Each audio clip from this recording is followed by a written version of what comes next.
Welcome back to another episode of the Racing Show. Quick recap of last weekend. It was at Newbury. We put up 3 bets. One of them was a non-runner in the 2-year-old race. And then we had Bolster at 14 to 1 that miraculously somehow went off 3 to 1 due to the ground going so heavy at Newbury. I really thought we were on to a winner there. That came second. Hopefully some of you managed to get the 14 to 1 each way. And then Caviar Heights was pretty much a no-show at 10 to 1. So they were both put up on the nose. So -2 points down to plus 3.5 points going into this weekend. We've got racing Friday and Saturday at Newmarket this weekend, and it's a 2-year-old weekend really, with a couple of Group 1s for the 2-year-olds over 6 furlongs. So just going to be looking at Newmarket then for Friday and Saturday, and starting off at Newmarket on Friday is going to be the 150. This race moved to Newmarket in 2011, having previously been run at Ascot, as a few of the races have in this meeting. So really just going to look at the last, I think, 13 years as a trends base for this one. And looking at those trends over the last 13 years, I found that there wasn't a single winning favourite in the last 13 years, so I'd strongly be against the favourite in this race. I think it's looking like it's going to be Spiritual. 11 of the last 13 didn't win their last start. So, it's a back end of the season kind of race. Might not be a form sort of race. You might have some horses in here that have had lots of starts this season, etc., etc. So bear that in mind. And 11 of the 13 had actually won at a mile previously, which actually knocks a few of these in this field out. To my knowledge, there's only 3 in here that have actually previously won at the full mile. One of them being the favourite Spiritual, as I hinted at earlier, wouldn't be for me. And the other one being Noisy Jazz, who we actually put up for a 1 mile 4 race. Still think he's going to need the kind of extra distance, so wouldn't be for me in this. He's also not run to a great level, to be honest, in 3 starts. So that just leaves us with Arisaig, currently 12 to 1 with Bet365. Looks a bit overpriced to me, that. Bet365 are actually offering a place boost on this race, so although there's only 7 runners, you can get three places each way. Which I would suggest taking if you can get that 12 to 1. But either way, I'm going to put a point up win on Arisaig at the current 12 to 1 price. Could have been kind of crying out for this step up in class. Been contesting a few handicaps this season, as raced at Newmarket as well. So yeah, wouldn't be concerned about the conditions of the race or anything like that. The Johnston team have had winners at this meeting in the past, so again, that wouldn't put me off. They're used to running their horses a lot, so races at the end of the season aren't going to come as a shock to any of their horses. So yeah, I think Arisaig is a bit of an outsider in this one due to the fact that, favourites have a really bad record in this race for the last 13 years. I'll happily take Arisaig at quite a bigger price than the rest. So Arisaig at 12 to 1 in the 150. Moving on to the 225. It's a 1 mile 4 race, Group 3 for the fillies. Again, this is another one of those races that has previously been run at Ascot. So again, just going to look at the last 13 years for any trends in that kind of area. And 12 of the last 13 were aged 4 or 5, which I think most of them in here are. 13 of the last 13 were rated 92 or higher. So definitely kind of that upper end of the 90s scale going into the hundreds would be ideal. And 13 of the last 13 had 5+ career runs. So I would definitely lean on something with a little bit more experience. 11 of the last 13 came top 4 last time out. So something that's running decently well is ideal as well. And then also 12 of the last 13 ran 1 mile 4 furlongs or further in their last race. And actually 9 of those 12 ran exactly at 1 mile 4 furlongs last time out. So there's a few kind of pointers to point you in the right direction. For me, it left 3. So Sea of Roses, Divina Grace, and Mistral Star. Sea of Roses has never run at the track in her career, so I'd count that as a bit of a negative. Divina Grace is actually a really, really solid course and distance horse. I think she's run 8 times at the track, winning 3 times, coming second twice. So I mean, that's rock solid form. But it's never been quite at kind of group level. It's all been listed or lower.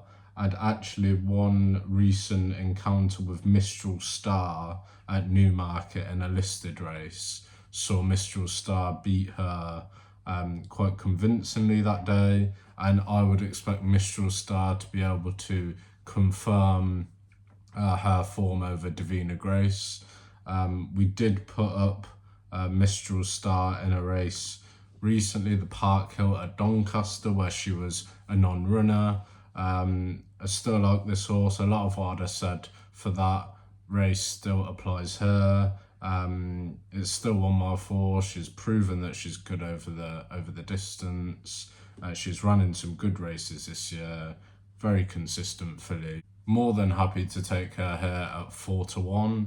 So that's the 225 Newmarket Friday Mistral Star. Moving on to the 335 now. It's a 1 mile Group 2 Joel Stakes.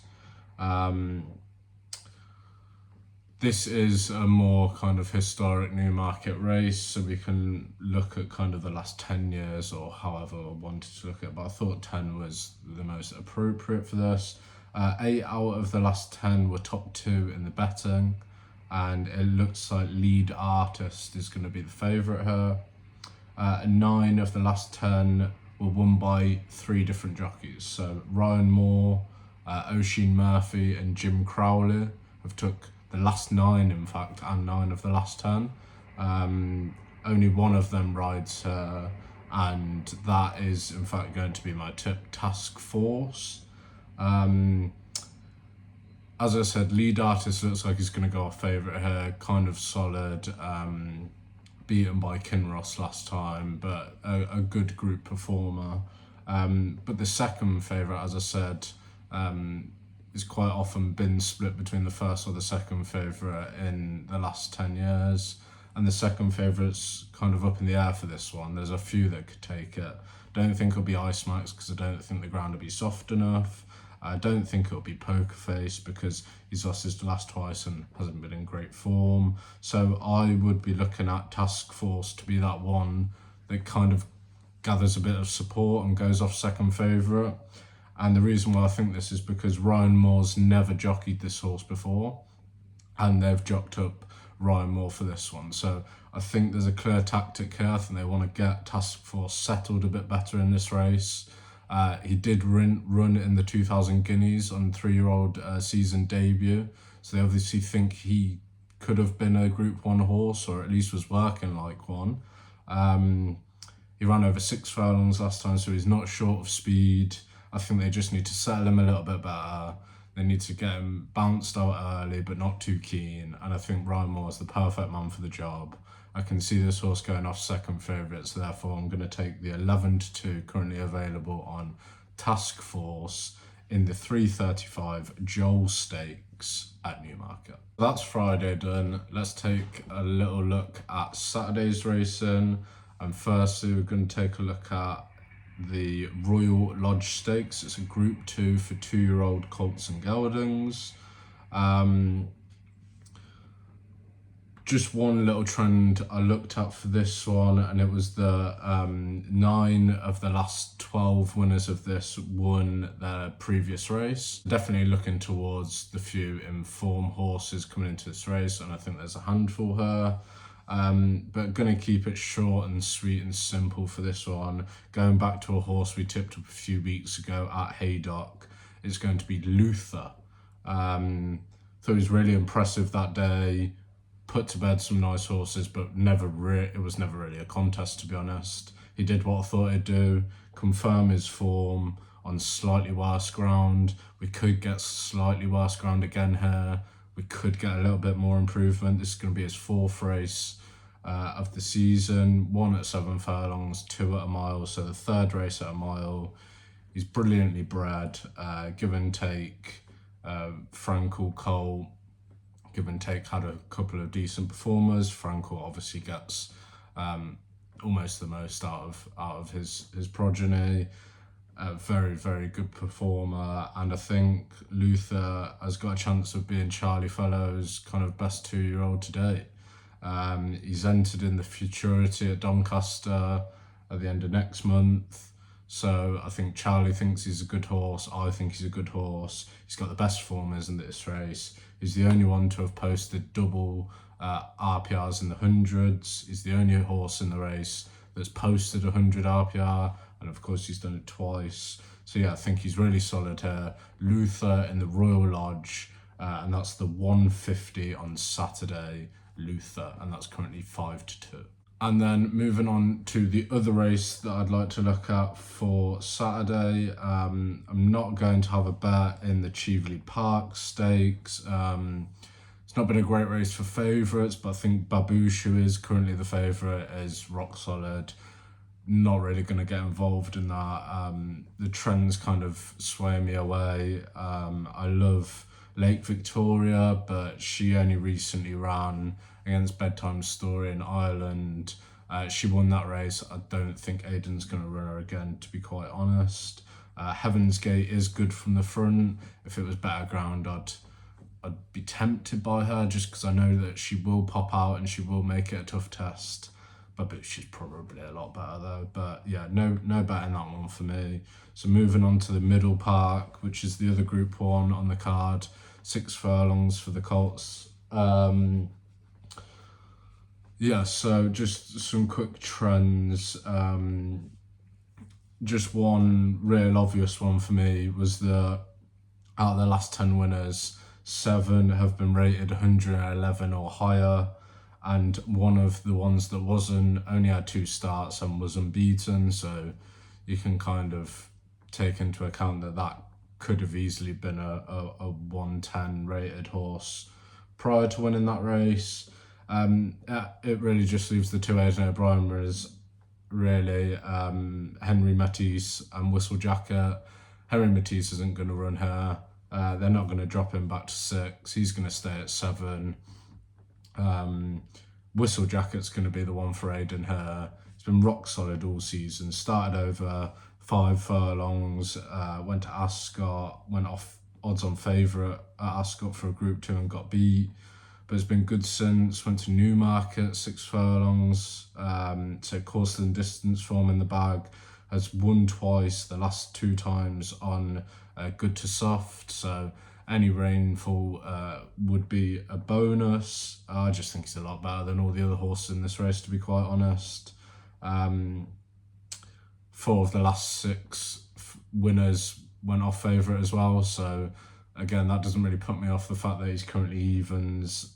He's going to be the Aidan runner in this race, and I think he looks really hard to beat. So I'm going to put him up as well. I'm going to put him up with Luther in a double at their current prices, 5-2 and evens. So that's 6-1 double, a point on that. So a quick recap of the 4 bets. 3 on Friday, starting with the 150 Arisaig at 12-1. Moving on to the 225 is going to be Mistral Star at 4-1. And then the 335 is Task Force at 11-2. And then on Saturday, a double including Luther at 5-2 in the Royal Lodge and Whistlejacket in the 3 o'clock Middle Park Stakes at even.